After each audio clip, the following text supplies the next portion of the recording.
আবারও স্বাগত ২১শে বিজনেসে, সঙ্গে আছি হিরো জুম্মান। ভারতকে দুর্লভ খনিজ সরবরাহ করতে পারে চীন। দীর্ঘদিন ধরেই বৈদ্যুতিক যান, ইলেকট্রনিক পণ্য, টারবাইন ও প্রতিরক্ষার সরঞ্জাম তৈরির অপরিহার্য খনিজ উপাদানের সংকটে রয়েছে ভারত। চীন এসব খনিজ রপ্তানিতে বিধিনিষেধ আরোপ করায় সংকটে পড়েন ভারতের শিল্পোদ্যোক্তারা। তবে নরেন্দ্র মোদীর আসন্ন বেইজিং সফরে এ নিয়ে জট খুলতে পারে। চীনের কাছ থেকে বিরল খনিজ পাওয়ার প্রতিশ্রুতি পেতে পারে ভারত। মহিমা পলির রিপোর্ট। দুর্লভ খনিজে চীনের আধিপত্য দীর্ঘদিন ধরে ভারতের জন্য একটি কাঠামোগত দুর্বলতা হিসেবে রয়ে গেছে। চীনের সাথে সম্পর্ক উন্নয়নের মাধ্যমে নয়াদিল্লি এখন সেই দুর্বলতাকে কৌশলগত সুবিধায় রূপ দেওয়ার প্রচেষ্টা চালাচ্ছে। সম্প্রতি চীনের পররাষ্ট্রমন্ত্রী ওয়াং ইয়ের ভারত সফরে বেইজিং ভারতের বিরল খনিজের চাহিদা পূরণের প্রতিশ্রুতি দিয়েছেন। এ ঘোষণা এসেছে প্রধানমন্ত্রী নরেন্দ্র মোদীর ৩১ আগস্টের সাংহাই সহযোগিতা সংস্থা সম্মেলনের ঠিক আগে। বিশ্বের প্রতিদ্বন্দ্বী দুই দেশের সঙ্গে নতুন এই কূটনীতিক তৎপরতা যতটা ভারতের কূটনীতিক উদ্যোগ, ঠিক ততটাই এসসিও সম্মেলনের আগে চীনের দিক থেকে উত্তেজনা প্রশমনের কৌশল।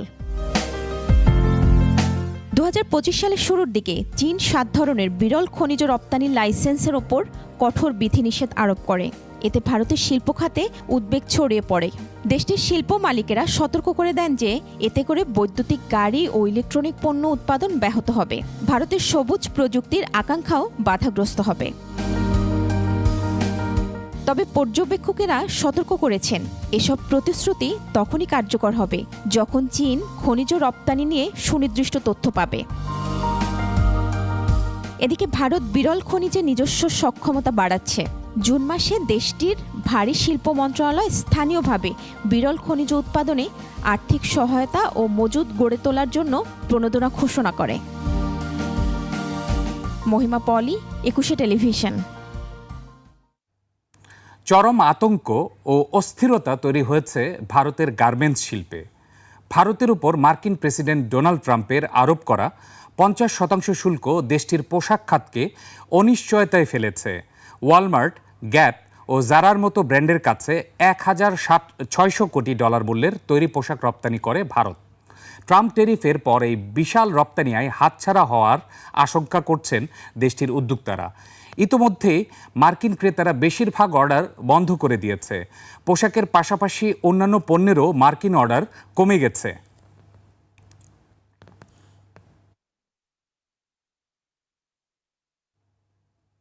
বিশ্বজুড়ে মন্দা এবং মার্কিন যুক্তরাষ্ট্রের নতুন শুল্ক আরোপের ফলে তীব্র সংকটের মুখে পড়েছে ভারতের হীরা শিল্প।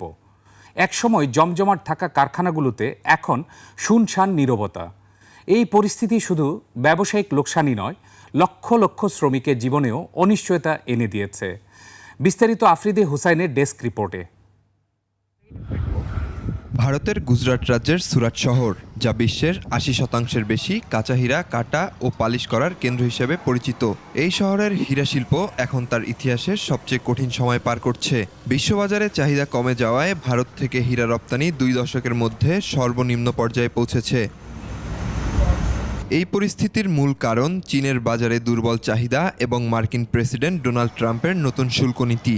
যুক্তরাষ্ট্র ভারতের হীরা ও গহনা শিল্পের সবচেয়ে বড় বাজার, যেখানে বার্ষিক $২৮.৫ বিলিয়ন রপ্তানি হয়। ২৭শে আগস্ট থেকে দ্বিগুণ হয়ে ৫০% হওয়ার কথা রয়েছে। এ নিয়ে রপ্তানিতে তৈরি হয়েছে গভীর অনিশ্চয়তা।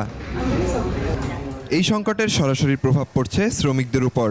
সুরাটের ৪২ বছর বয়সী কারখানা মালিক শৈলেশ মাকুঙ্গিয়া বলেন, কাঁচামালের উচ্চ মূল্য ও ক্রেতা চাহিদা কমের ফলে লোকসান গুনতে হচ্ছে কারখানা মালিকদের। दिवाली के बाद हमारा डायमंड का भाव बिक रहा था 25,000, अभी 18,000 में बिक रहा है डायमंड। कुछ सस्ते में नहीं दे रहे ये लोग रॉ मटेरियल, तो हमको अभी क्या करना है कुछ समझ में नहीं आता है इसका अभी। ডায়মন্ড ওয়ার্কার্স ইউনিয়নের ভাইস প্রেসিডেন্ট ভাবেশ ট্যাঙ্ক বলেন, অর্ডার কমে যাওয়ায় বহু কারখানায় ইতিমধ্যে চাকুরি হারাচ্ছে অনেক শ্রমিক। जॉब वर्क के लिए डायमंड जाता है तो उसकी जॉब लेस होने की संभावना है। मेरा अंदाज़ा ये है कि 1 लाख से ज़्यादा जॉबलेस जो ये टैरिफ लगा। এই পরিস্থিতিতে বড় কোম্পানিগুলো কিছুটা সামাল দেওয়ার চেষ্টা করছে। কিছু বড় ব্যবসায়ী তাদের কার্যক্রমের অংশবিশেষ বতসোয়ানার মতো দেশগুলোতে সরিয়ে নেওয়ার কথা ভাবছেন, কারণ সেখানে মার্কিন শুল্কের হার 15%। কিন্তু ছোট ব্যবসায়ীদের জন্য পরিস্থিতি খুবই কঠিন। আফ্রিদি হোসাইন, একুশে টেলিভিশন। সংযুক্ত আরব আমিরাতে স্বর্ণের বাজারে নাজুক অবস্থা, বেচাকেনা কম, বাজারে ক্রেতা সংখ্যাও নগণ্য। নতুন ব্যাগেজ রুলসের কারণে বাংলাদেশি ক্রেতা নেই বললেই চলে। তারপরেও সোনালী দিন ফেরার আশায় এই বাজারে বিনিয়োগ করছেন প্রবাসীরা। ব্যাপারটা ঝুঁকিপূর্ণ হলেও বাংলাদেশি ব্যবসায়ীদের এই কঠিন চ্যালেঞ্জকে ইতিবাচক হিসেবে দেখছেন অনেকে। আরব আমিরাত প্রতিনিধি সাইফুল ইসলাম তালুকদারের পাঠানো তথ্য ও ছবি নিয়ে আফসানা নীলার ডেস্ক রিপোর্ট। করোনা পরবর্তী সময়ে দুবাইয়ের স্বর্ণবাজারে বিপুল ব্যবসা করেছেন বাংলাদেশি ব্যবসায়ীরা। 2020 থেকে 2025 পর্যন্ত এই বাজারে কমপক্ষে 2 শতাধিক বাংলাদেশি প্রতিষ্ঠান গড়ে উঠেছে। তাছাড়া ট্যুরিস্ট ভিসায় গিয়ে 2টি টিটি বার এবং 100 গ্রাম স্বর্ণ লাগেজে বহন করে অতি অল্প সময়ে কোটিপতি হওয়ারও নজির রয়েছে। তবে বাংলাদেশ সরকার ব্যাগেজ নীতিমালায় ব্যাপক পরিবর্তন আনায় ক্ষুদ্র ব্যবসায়ীদের সে জৌলুস আর নেই। এতে বাংলাদেশি ক্রেতা হারিয়ে দুবাইয়ে দেশীয় প্রতিষ্ঠানগুলো যেমন ক্ষতিগ্রস্ত হয়েছে, তেমনি ক্ষতিগ্রস্ত হয়েছে লাগেজ ব্যবসায়ীরাও।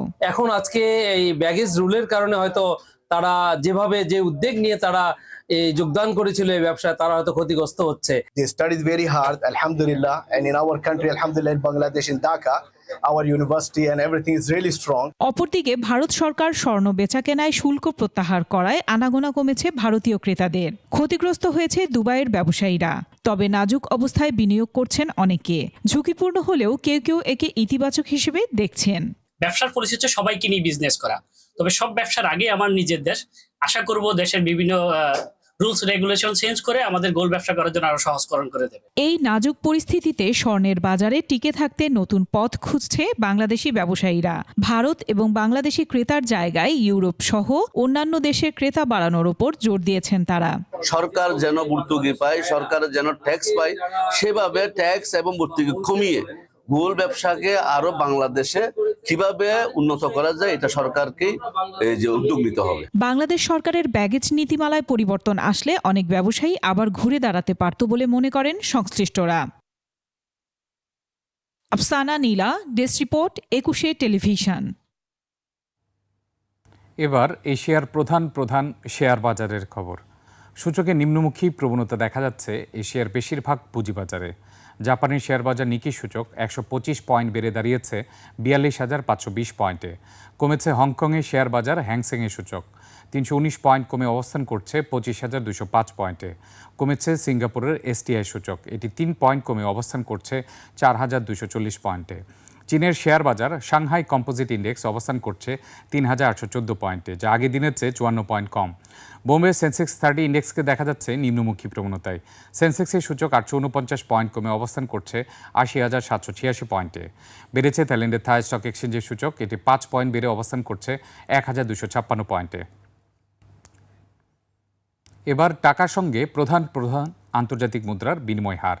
আন্তঃব্যাংক লেনদেনে আজ ব্যাংকগুলো মার্কিন ডলার কিনছে 121 টাকা 60 পয়সায়, বিক্রি করছে 122 টাকা 60 পয়সায়। ব্রিটিশ পাউন্ডের ক্রয় মূল্য 160 টাকা 16 পয়সা এবং বিক্রয় মূল্য 169 টাকা 26 পয়সা। ইউরোর ক্রয় মূল্য 139 টাকা 73 পয়সা, বিক্রি হচ্ছে 146 টাকা 53 পয়সায়। জাপানি ইয়েন ক্রয় হচ্ছে 78 পয়সা আর বিক্রি হচ্ছে 84 পয়সায়।